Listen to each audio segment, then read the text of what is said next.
बिस्मिल्लाहिर्रहमानिर्रहीम। अस्सलामुअलैकुम।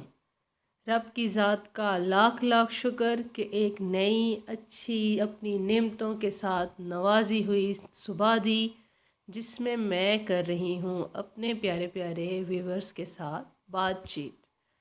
तो आज का जो व्लॉग है वो मैं स्टार्ट कर रही हूँ ब्रेकफास्ट से। तो सबसे पहले तो ये जो ब्रेकफ़ास्ट रेडी किया है, सबसे पहले मैंने अपने छोटे बेटे के लिए तो ब्रेकफ़ास्ट रेडी करते करते साथ साथ मैंने एक का नाश्ता तैयार किया, दूसरा मुंह धो रहा था। तो उस दौरान मैंने ऐसे किया कि पौधों को पानी देना शुरू हो गई। सारे प्लांट्स को एक ही दफ़ा पानी दिया, ताकि जब सफाई करूँगी तो जो पानी बाहर निकलना है गमलों से, एक्स्ट्रा पानी जो निकलना है वो निकल जाए। तो ये जो सेकंड ऑमलेट बन रहा है, ये मेरा बेटा अपनी पसंद का बना रहा है। अच्छा, ऑयल भी बहुत ज़्यादा लिया उसने और उसको इतना फैला रहा है कि आप बहुत छोटा सा अंडा बना देती हैं। उसको अच्छी तरह फैला रहा है कि मैं सही फैला हुआ और बड़ा सा ऑमलेट खाऊंगा, और आज का नाश्ता मैं खुद बनाऊंगा। ठीक है, लगे रहो, बनाओ, मुझे क्या है, लेकिन मैंने शूट कर लिया साथ में।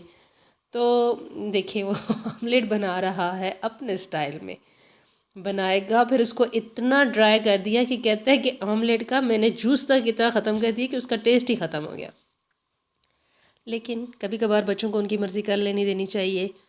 तो मैं चुप रही कि आज करेगा तो फिर समझ आएगी कि क्या मामा के हाथ का टेस्ट होता है और क्या इसके हाथ का टेस्ट होता है। खैर, ये इतने मज़े से इसने अपना ऑमलेट तैयार किया। फिर इसने ब्रेड गरम की, मैंने चुप करके कैमरा लिया और शूट कर लिया कि ठीक है, आप करते रहो, आपकी मर्ज़ी है, मेरे हाथ का नहीं खाना तो ठीक है, कोई मसला नहीं है। तो उसने मज़े से अपना ब्रेकफास्ट खुद रेडी किया। अब देखिए, छोटे छोटे हाथों के साथ मज़े से ब्रेड गरम कर रहा है, और बाद में कहता है हाथ आप रखे, मेरे हाथ जल रहे हैं। क्या जो करना है अपनी मर्ज़ी करो। तो ये है डे टाइम। इसमें मैं दाल माश बना रही हूँ, बेसिक से इंग्रेडिएंट, बेसिक मिसालों के साथ, जैसे सब बनाते हैं वैसे ही दाल भी बन रही है, और एक हाथ के साथ बहुत सारे काम हो रहे हैं। आपको पता है, कभी भी ऐसे नहीं हो सकता किचन में हम ख़वातीन खड़े हों तो सिर्फ अगर कुकिंग कर रहे हैं तो जस्ट कुकिंग होगी, बहुत सारे काम होंगे जो हमने साथ साथ करने होंगे। तो मैंने साथ साथ दाल भी बनाई, साथ साथ मैंने आटा भी गूंद लिया, और साथ मैंने कपड़े भी प्रेस किए। ऐसे किया कि जैसे ही दाल में पानी डाला, इसके गलने का टाइम था, तो ढक्कन लगाने से पहले जैसे ही वो अच्छे तरह बॉइलिंग पॉइंट पे आ चुकी दाल, तो उस टाइम पे मैंने उसको ढक कर छोड़ गई कि 10 मिनट तक, 15 मिनट तक, जब तक दाल गलेगी इतनी देर में मेरे कपड़े प्रेस हो जाएंगे। तो मोस्टली ख़वातीन ऐसे ही कर रही होती हैं, एक साथ बहुत सारे कामों को मैनेज करना होता है। छुट्टियां हैं तो मुझे लगता है कि हमारी ड्यूटी ज़्यादा हुई है, डबल क्योंकि जब बच्चे स्कूल जाते हैं तो आधी ड्यूटी जो होती है वो टीचर के ज़िम्मे होती है। तो इन दिनों टीचर भी हम हैं और मामा भी हम ही हैं। तो फ़िलहाल तो बहुत टफ़ ड्यूटी है हमारी।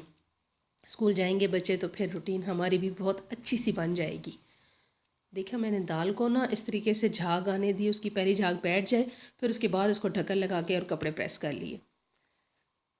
मेरे बहुत सिंपल सी रूटीन थी, बहुत सिंपल सा व्लॉग है, जो चीज़ें बेसिक सी हैं वो मैं आपके साथ शेयर कर रही हूँ। उम्मीद है आपको मेरी वीडियोस अच्छी लग रही होंगी। तो कपड़े तो इस्त्री हो चुके, कपड़े साथ साथ इस्त्री करके तो फिर उसके बाद मैंने दाल को चेक किया तो दाल भी तकरीबन रेडी हो चुकी थी। अच्छा, दाल मैंने ना टाइम से पहले रेडी कर ली। तो इसमें ये किया करें कि अगर आपको टाइम से पहले चीज़ तैयार करते हैं तो एक स्टेप पीछे दाल का चूल्हा बंद करें, ताकि जो पानी हो दोबारा जब गर्म होगी तो वो अपनी जगह पे सेट होके आ जाएगी। तो इस टाइम पे मैंने हरी मिर्च और अदरक और गरम मसाला और ज़ीरा पाउडर, इन सबको शामिल करके ढक दिया। तो थोड़ा सा पानी था, थोड़ा सा छोड़ दिया, क्योंकि टाइम जो था वो अभी काफ़ी देर थी उनके आने में, 1 घंटा था। तो 1 घंटा पहले मैंने सारी कुकिंग कंप्लीट कर दी थी। तो मैंने इसको ढक के फिर छोड़ दिया, और जब वो दोबारा आएंगे दोबारा से गर्म होगी तो बहुत मज़े की दाल हो जाएगी, पानी बिल्कुल ड्राई हो चुका होगा। अगर मेरी आज की वीडियो अच्छी लगी हो तो प्लीज़ मेरे चैनल को लाइक करें, सब्सक्राइब करें